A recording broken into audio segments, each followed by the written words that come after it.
And a less noisy but more perhaps consequential debate is currently going on around the national curriculum. The government's review of the curriculum has published its interim report reviving the old row, some would see it, between progressives and traditionalists.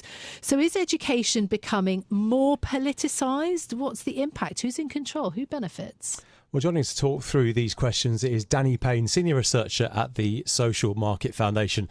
Now, Dani, we've had the NEU conference, the big teachers' conference, and they wanted to highlight the impact of poverty on school attainment and teachers' dissatisfaction with Ofsted. What's the mood among teachers? Mostly teachers at the NEU, it's fair to say, are sort of Labour-leaning. Are they pleased at the changes coming from the government? I think that the mood in education at the moment, as it has been over the past few years, is difficult. I think that we've seen, an erosion of public services. We've had austerity, cost of living, Brexit, rising poverty throughout the UK, and that all of those issues land on teachers' doorsteps when they are teaching in the classroom.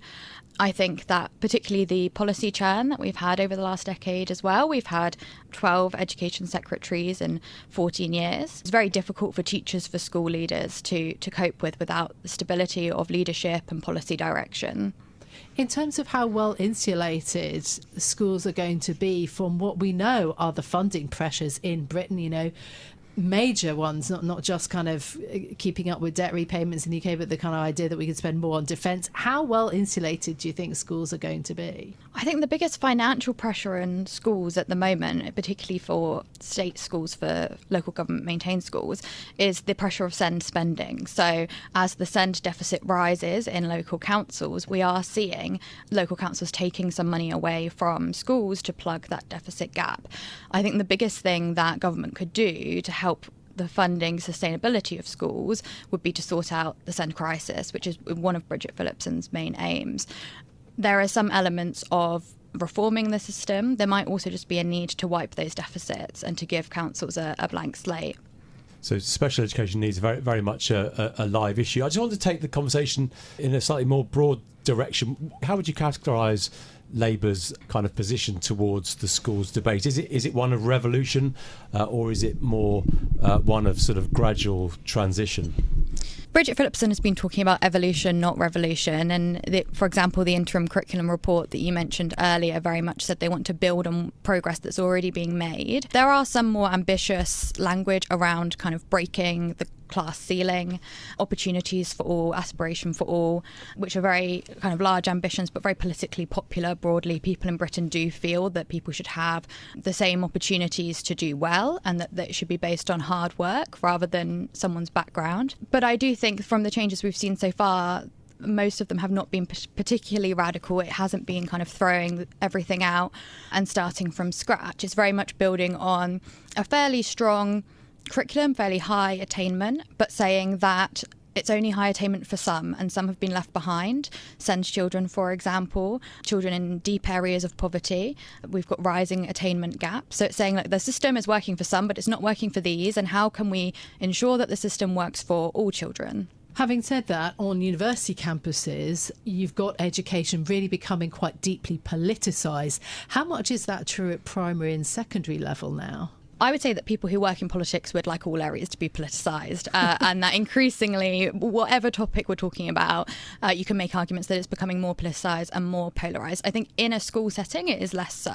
Like teachers care about, do I have the resources that I need to get my lesson done and am I able to support the children in my classroom? Like that's what they care about. They want to do a good job for the kids in their classroom. I think they care less about, which government is in power and far more about the policies that are coming out of that government. So I think, what we'll see in the national media, what we'll see in the political conversation will be different than conversations that teachers are having over lunchtime. Now, a really big thing that's going on at the moment is the curriculum review. I feel like it's one of those massive changes which has slightly gone under the national news radar with all the other stuff going on at the moment. But we're sort of halfway through that, aren't we? And I know you've written about this. Tell us about Labour's approach to the national curriculum, about what's going to be taught to kids right across all ages over the next few years. Absolutely. So we've just had the interim report for the curriculum review. It's important to note that this isn't the recommendations of the review. It's saying what they found through their initial consultation stage. And again, it's very much evolution, not revolution. So they say that they want to build on the knowledge-rich curriculum, that it has been successful in many areas, that they're happy with the breadth of content across primary and secondary ages, but that there are particular subjects that are perhaps not up to date enough or perhaps have too much content. And that there are particular groups of young people for whom the curriculum doesn't seem to represent or appeal to them or engage them. And you can see this through, for example, absenteeism. How can we get kids to want to be in school, to enjoy being in school, to ignite a love for learning, but whilst maintaining high academic standards, whilst pushing children to achieve their best, whilst making sure that we are pushing all children to achieve highly in a way that is good for their well-being, good for building self-esteem, and also good for building skills that they'll need when they go into further or higher education or employment. Are there lessons that can be learned from the Scottish curriculum changes, which have seen, certainly in terms of the international rankings, Scotland slide down below England in those rankings? The lesson to be learnt there would be that when you make a really significant change to the curriculum in the way that Scotland did, you have to make sure that teachers have the correct resources to know how to teach all of this different content. And I think that was the mistake in Scotland, was not necessarily that they decided to focus more on skills, but was that teachers weren't prepared, weren't supported to deliver a content which was very different in nature. And often teachers in Scotland reported feeling quite lost and not really sure how to follow this new version of the curriculum.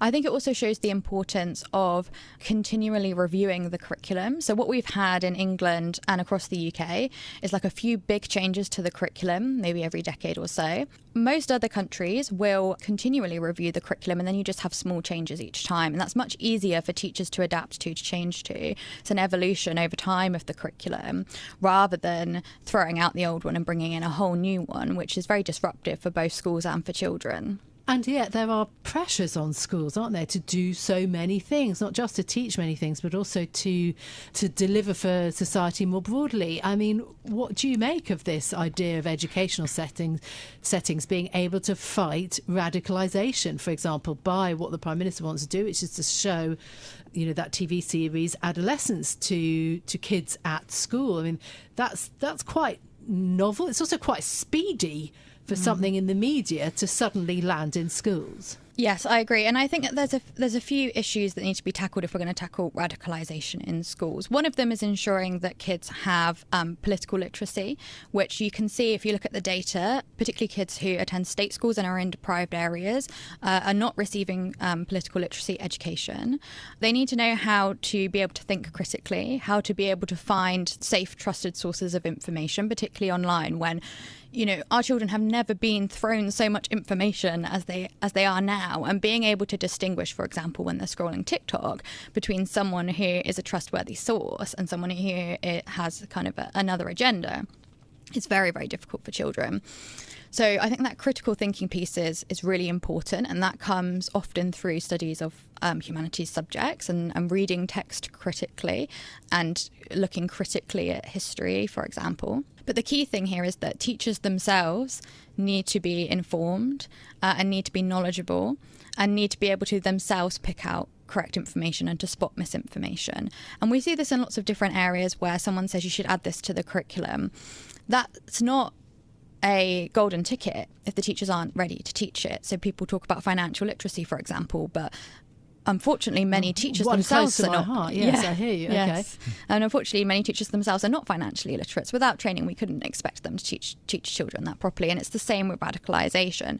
I think the other thing with radicalisation is that if you look at the academic literature, one of the biggest drivers of radicalisation is poverty. And we have very high levels of poverty and inequality in the UK. So you can teach children all you want about spotting misinformation and why radicalisation is dangerous and why polarisation is dangerous. But if the environment that they are surrounded in at home is one of desperation, one where potentially their parents are also being increasingly polarised or increasingly accessing misinformation and experiencing such depth of poverty, that's a really hard fire for teachers on their own to fight. A huge amount of noise around the imposition of VAT on private school fees. I'm interested on the impact on state schools and how much we know yet about what the influx of children into the state system has done so far? I'll start with saying that the independent school lobby is very strong, and we've seen a lot of backlash to this policy in the media that I don't feel is necessarily representative of public opinion of the policy. And also, when we look at the data, there doesn't seem to have been a kind of unmanageable influx into schools from parents pulling their children out of private school. In fact, it seems steady or even an increase in the amount of parents who are getting their first choice of schools. There will always be stories of individual students who have faced disruption or whose parents have had to pull them out of school and have had to go to another school. And that may have been at a time that was particularly different educationally. And those children should be supported and should be given additional support in that transition. But I don't think that there's evidence for this kind of widespread upcoming crisis to hit state schools. And in fact, many state schools are concerned about having to close due to declining pupil numbers. In terms of the delivery then, in the next few months of the actual kind of curriculum changes, after the NEU conference this week, there is perhaps more concern that there might be teacher strikes in the public sector in the autumn. What are you thinking about as we go through the year? I think that the biggest challenge facing teachers is going to be pay. And, we can see that this is a big concern. We can see it through the union. I think more strikes would be very unpopular. The issue with these types of strikes is that you can't strike every year on pay. But, people will start to, you lose public support as the increasing disruption to children takes place. Now, that's not a comment on the strategy of the union, because their job is to advocate for their members. And if their members say that we would like to ballot and strike on pay, then that's what they should do. It's more saying that there needs to be an agreement that government, that Bridget Phillips and her office and the Department for Education need to be coming to an agreement with the union that's sustainable and long term. Otherwise, every year or every 2 years, we will have the same issue of, are there going to be more strikes? What will the disruption for pupils be? And by the way, most teachers do not want to strike. They see the educational disruption it has on their children. They have to deal with that fallout when they return to work. And it's a very unfortunate situation to be in. Dani, fantastic to get your thoughts. Dani Payne, Senior Researcher at the Social Market Foundation.